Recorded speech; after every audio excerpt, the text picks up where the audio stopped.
অস্ট্রেলিয়ার বিপক্ষে দ্বিতীয় টেস্টকে সামনে রেখে দ্বিতীয় দিনের মতো অনুশীলন ছেড়েছে বাংলাদেশ দল। জিম সেশন শেষে পুরোদমে ব্যাটিং, বোলিং ও ফিল্ডিংয়ে মনোযোগ দিয়েছে টাইগাররা। বৃহস্পতিবার রৌদ্রোজ্জ্বল আবহাওয়ায় ম্যাককাইতে টাইগারদের অনুশীলনে দেখা যায় পুরো মনোযোগ।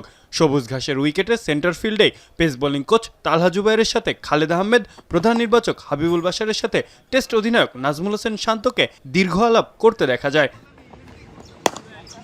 রানিং ও ড্রিলিং শেষে নেটে ঘাম জড়াতে দেখা যায় তাইজুল মিরাজদের। ইনজুরি থেকে ফিরে দলে যুক্ত হওয়া শরীফুলকেও দেখা যায় হাসান মাহমুদদের সাথে বোলিং অনুশীলনে ঝড় তুলতে। টাইগাররা ফুরফুরে মেজাজে থাকলেও দলে আছে ইনজুরির কিছুটা দুশ্চিন্তা। একাধিক গণমাধ্যমের দাবি, ঘাড়ের ব্যথায় অনুশীলনে ব্যাটিং করেননি আগের ম্যাচে সেঞ্চুরিয়ান তানজিদ তামিম। অনুশীলনে ব্যাট করতে গিয়ে আঘাত পেয়েছেন অভিজ্ঞ ব্যাটার মুশফিকুর রহিমও। তবে দলের বাকিরা দ্বিতীয় টেস্টের জন্য প্রস্তুত বলে জানান প্রধান কোচ ফিল সিমন্স। আমি ভরসা রাখি হিরন স্মার্ট ওয়াটার পিউরিফায়ারে। We started well. Today was good. Today was about getting back in the right frame of mind. So I think everybody seems to be in that right frame of mind for a second test match. দলে জায়গা পেতে তুমুল প্রতিযোগিতা থাকলেও সবার মধ্যেই পারস্পরিক সম্মানের জায়গা রয়েছে বলে জানান তিনি।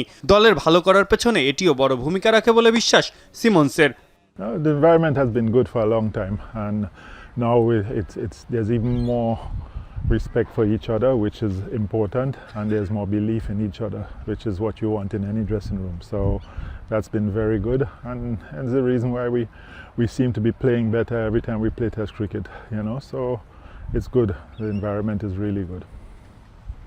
ইতিহাস গড়ার লক্ষ্য নিয়ে সিরিজের দ্বিতীয় শেষ টেস্টে 22 আগস্ট অস্ট্রেলিয়ার বিরুদ্ধে ফের একবার মাঠে নামবে টাইগাররা। মাহফুজ আহমেদ, এখন।